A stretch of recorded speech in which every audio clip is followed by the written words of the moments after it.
Hey everyone, before I dive into this wild story, please hit that subscribe button to support my channel. It means the world.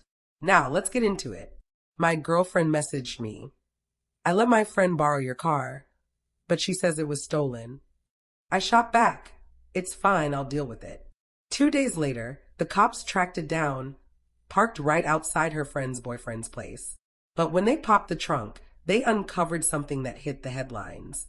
I'm Marcus, 29, a software developer based in Portland. Sarah and I have been together for 3 years, ever since we bonded over cheesy action flicks and spicy Thai food at a friend's birthday bash in 2022.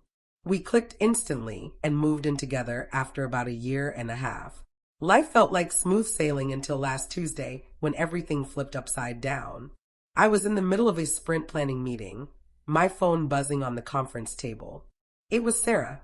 Hey babe, I let Jessica borrow your Accord. Her car's in the shop and she had some errands to run. Hope that's cool. I blinked at the screen, trying to wrap my head around it. Jessica, Sarah's college friend, was someone I'd met maybe a handful of times at parties. Nice enough, but scatterbrained, not someone I'd call close. And Sarah knew I was protective of my car. A silver 2019 Honda Accord, nothing flashy, but it was mine. I'd worked hard to pay it off, kept it spotless with regular maintenance and weekly washes. Trying to keep my cool, I texted back. Would have liked a heads up, but fine. When's she returning it? 3 hours ticked by. My meeting wrapped up, I grabbed lunch from the cafeteria, answered some emails. Then another text from Sarah. So, Jessica just called. The car was stolen. She parked it outside the Target on Riverside, and when she came out after like 20 minutes, it was gone. She filed a police report. I'm so sorry, babe. My stomach plummeted, like I'd just hit the drop on a roller coaster. I called her immediately, not caring that I was in the middle of the office. Sarah, what happened? I know I should have checked with you, but Jessica was in a bind and you were tied up in meetings. It happened at the Target on Riverside near the mall. She swears she was only inside for 20 minutes. It's gone, and she's already filed a report. She's at the police station now. Yeah, giving her statement. They'll call you to confirm since it's in your name. I took a deep breath, trying to tamp down the panic. Okay, I'll handle it. We'll talk when I get home. You're not mad? We'll talk later, Sarah. I wasn't exactly mad. More like confused, irritated, and uneasy, like something was off but I couldn't pinpoint it. Jessica always struck me as flaky, always late or forgetting plans. But this was next level. Around 6 p.m., as I was packing up at work, Officer Williams from the Auto Theft Division called. I gave him all the details, VIN, license plate, a full description of the car, where it was supposedly taken. He sounded exhausted, like he'd handled a dozen of these cases already, his voice flat as he said they'd keep an eye out and that my insurance would need the report number. That night, Sarah was all apologies. She cooked my favorite, chicken parmesan with garlic bread, set the table with candles, and kept promising to cover any insurance deductible. She said Jessica felt awful. I told her it wasn't entirely her fault, but I was frustrated she'd lent my car without even a quick text. We'd been sharing a home for over a year. Decisions like that should have been a discussion. With tears in her eyes, she swore it wouldn't happen again. I wanted to believe her. I really did. 2 days later, Thursday afternoon around 3 p.m., I was debugging code when Detective Rodriguez called. Mr. Bennett, we located your vehicle. Relief hit me like a wave. That's amazing. Where was it? Parked on a residential street in Oakwood, outside 2847 Maple Drive. Does that address mean anything to you? No. Should it? A pause hung in the air, the kind that makes your pulse race. The homeowner is Derek Chun. Ring any bells? My blood ran cold. Derek Chun, Sarah's ex from college, the guy she dated for 2 years before me. She'd mentioned their breakup was messy, but civil, and she'd only brought him up a couple of times in our 3 years together, always saying they had no contact anymore. Yeah, I said, my mouth dry. I know who that is. We need you to come to the station. There's a complication with your vehicle. What kind of complication? Better if we talk in person. Can you come in this afternoon? I told my boss I had a family emergency and left immediately. At the station, Detective Rodriguez met me in a small, sterile room that reeked of stale coffee and disinfectant. He got straight to the point. When we found your car, we confirmed it matched your report. Standard procedure is to inspect for tampering or evidence related to the theft. When we opened the trunk, he slid a photo across the table. My trunk was packed not with my stuff, but with evidence. Unopened packages with shipping labels, a boxed MacBook Pro, 2 iPads still sealed, glittering jewelry, a designer handbag, and a stack of credit cards bound by a rubber band. None of it was mine. What is this? That's what we're trying to figure out. These items match descriptions from 6 theft reports over the past 3 weeks, burglaries in West Hills, package thefts from apartments, and a smash and grab at an electronics store on 82nd Avenue. I couldn't breathe. The room felt smaller. You think I stole this stuff? We don't think anything yet, Mr. Bennett, but we need to know how $15,000 worth of stolen goods ended up in your car, reported stolen 2 days ago. I explained everything. Sarah lending the car to Jessica. Jessica claiming it was stolen from Target. The detective scribbled in his notebook. You had no idea these items were in your trunk. None. I haven't opened it in over a week, maybe 2. My gym bag's in the back seat, and I just grabbed my laptop bag for work.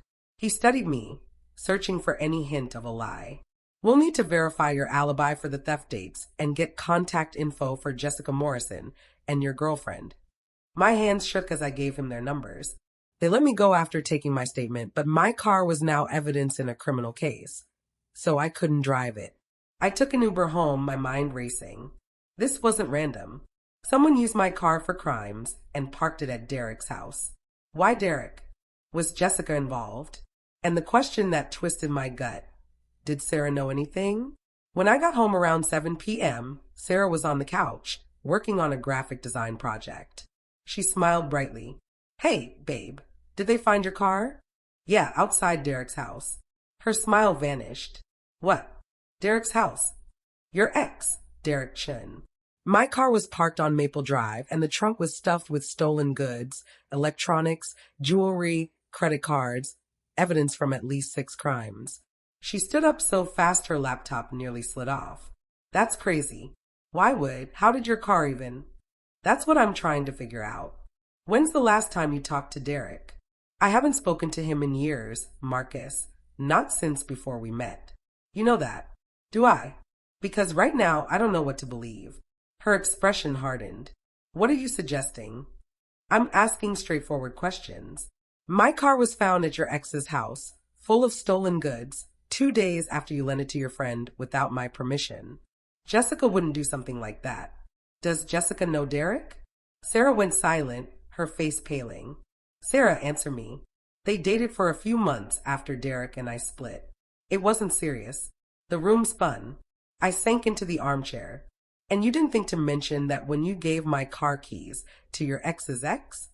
It was years ago, Marcus, like 5 or 6 years. It didn't seem relevant. It's relevant now. It's incredibly relevant. Don't yell at me. I didn't do anything wrong. You lent my car to someone without asking, and it ended up with a criminal committing burglaries. How is that not wrong? We argued for an hour before I stormed off to the guest room, too furious and confused to face her. Update 1. The next day, Friday, the police questioned Jessica. Detective Rodriguez called me that evening with news that made everything worse. Jessica Morrison admitted she lied about the Target theft. She lent your car to Derek Chun, claiming he needed it to move furniture because his truck was broken. Did Derek admit anything? He lawyered up and won't talk without his attorney. But we searched his house and found more stolen goods in his garage, matching items from your trunk. We're building a case against him. So Jessica was in on it? We're still determining her involvement. She claims she didn't know what Derek was doing, that she just lent him the car. The DA will decide whether to charge her as an accessory or offer immunity for testifying against Derek. I hung up and found Sarah in the kitchen, making tea, her eyes red from crying. Jessica gave my car to Derek. She admitted it to the police. She what? Your friend who you gave my keys to handed my car to your ex so he could commit burglaries. Now I'm caught up in felony investigations. I had no idea, Marcus. How often do you talk to Jessica? Maybe once a week, mostly texting. And she never mentioned Derek? Never said they were back in touch. Tears filled her eyes. No, I swear. Did you know they were seeing each other again? She hesitated, just a split second, but it was enough. Sarah, tell me the truth. Okay, yes. A month ago, Jessica said she ran into Derek at a coffee shop. They talked, but she made it sound like a one-time thing, nothing serious. And you didn't think I'd want to know your friend was reconnecting with your ex? Why would I? It's not my business who my friends talk to. It became my business when you gave her my car keys. We didn't speak for the rest of the night. I slept in the guest room again, staring at the ceiling until 3 a.m., replaying every moment, searching for missed red flags. Update 2. By Saturday, the story hit the local news. Serial burglar arrested after stolen goods found in vehicle. They didn't name me, thankfully, just mentioned the car belonged to an unsuspecting party, unaware of the crimes. My phone exploded with texts from friends and coworkers asking if it was my car. I ignored most of them. What could I say? Monday morning, as I made coffee and braced for another tense day working from home with Sarah, Jessica called. I let it ring 3 times before answering. Marcus, I'm so sorry. I didn't know what Derek was doing. You have to believe me. Why should I believe you? You lied to the police, to Sarah, and you took my car without my permission to give to a criminal. He said he needed it for furniture, that his truck was broken. When Sarah said I could borrow it, I never said you could borrow it. Sarah decided that herself. Okay, when Sarah offered, I thought it'd be fine. I was just helping Derek. You didn't think, Jessica. None of you thought about consequences or respect for my property. I know you're right. I'm sorry. How long have you and Derek been back together? Silence. Jessica. About 6 weeks, maybe 2 months. We kept it quiet because Sarah wouldn't approve, and their breakup was messy. So you lied to everyone and dragged my car into his crimes. I didn't know about any crimes, I swear.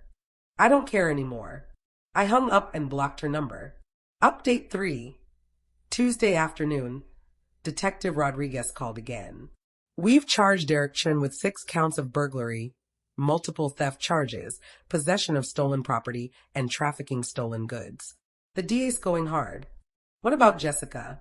She's cooperating and will testify against Derek for reduced charges, misdemeanor accessory after the fact, probation, and community service, no jail time. So she gets off easy.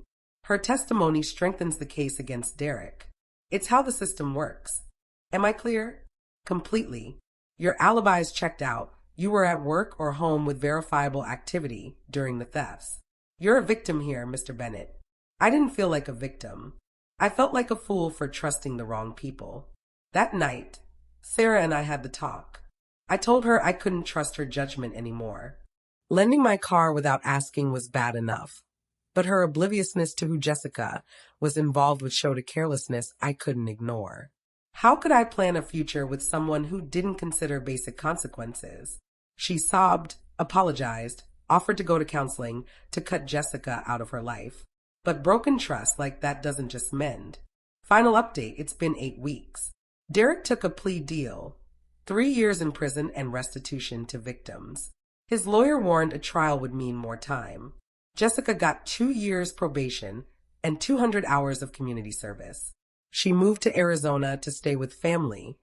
Or so Sarah says. I wouldn't know. I blocked her everywhere. Sarah and I broke up in early September, 3 weeks after the incident.